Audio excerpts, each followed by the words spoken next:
Hello everybody, thank you very much from us for doing the demo. We'll show you our tricks of the trade. We've got one of those butane burners. It's set on the highest heat you can get. This is a very small 8-inch pan. What I'm going to do is, well, you can do it either way. Throw in the chicken, pre-cut pieces about yay big. Now I'm going to, I got a brand new bottle of Oishi sauce here. Now this is the liter size. I'll throw in more. That's going to be all I need. Not to cook the chicken. The chicken is going to have to cook for a good 5 or 6 minutes. I've got water standing by. And I'm just going to get this. I've got too much sauce in here. I might have put in like 4 tablespoons. I should have way more chicken if I'm going to use that amount. But for the purposes of demonstration, I've got my water standing by, and because I put in too much sauce, it may not caramelize quite as quickly as I want to, but it is starting to caramelize. My chicken is far from cooked, as you would know. It's far from cooked. What I'd like to point out at this point, the bubbles are getting very, very big. That's your first sign that the water that's in the sauce is evaporating. And that chicken is not cooked. It needs a lot more time. For the purposes of this demo, I may go to the point of exaggeration. We have a lot of experience in doing this at all the craft shows and so on. I would automatically be adding water at this point.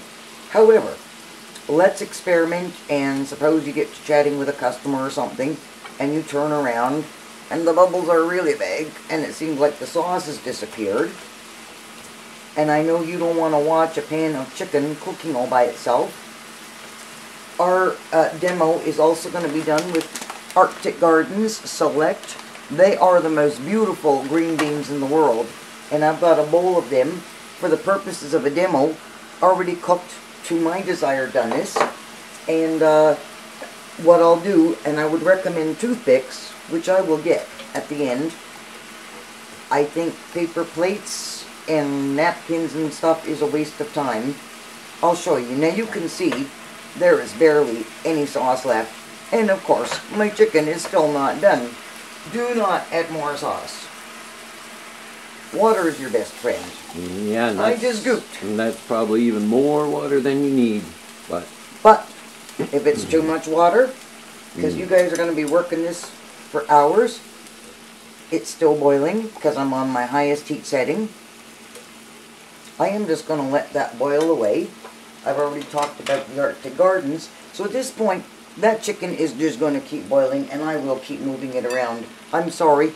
My husband, Paul, likes to work with a spatula. I'm half Japanese. It's my grandmother's recipe. All of you are going to be getting boxes marked 1 and 2. Inside box number 1, there will be a manila envelope. It will contain the sheet that you can put on the table, and it's got the nutritional facts and the sizes it comes in, and you will have plenty of recipes in both English and French. Same thing on either side.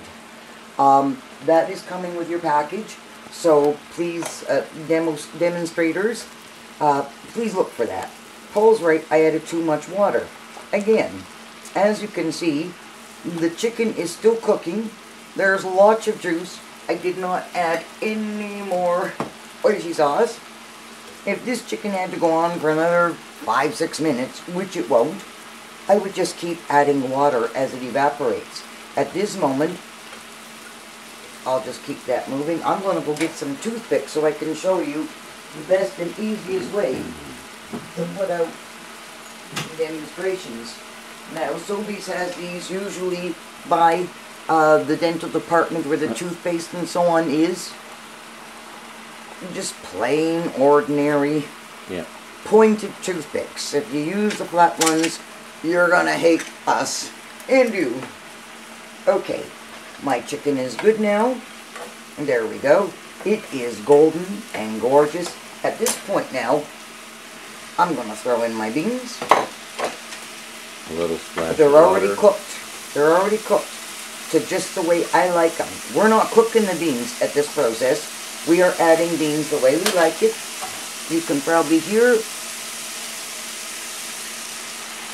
I'm just going to add a little bit more water.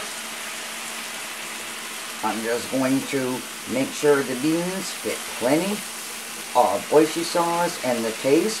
Now imagine this. This is plenty for 2 people, and I'm talking about a very small pan here, and as you saw, very little meat. The beans are cooked. I am now in the process of letting the sauce caramelize so it does get thick and syrupy and gooey, just to coat the beans. And this, believe it or not, is extremely gentle. At this point now, my sauce is virtually gone. Everything has been flavored. I am going to turn my heat completely off.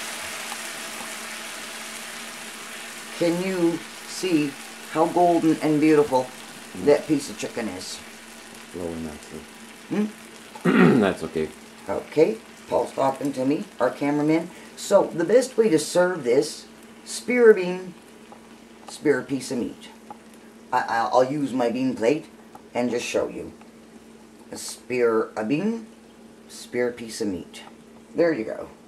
Whether you would like the customers who don't double dip, of course, there I go. I've got samples, and your people come up and they taste it.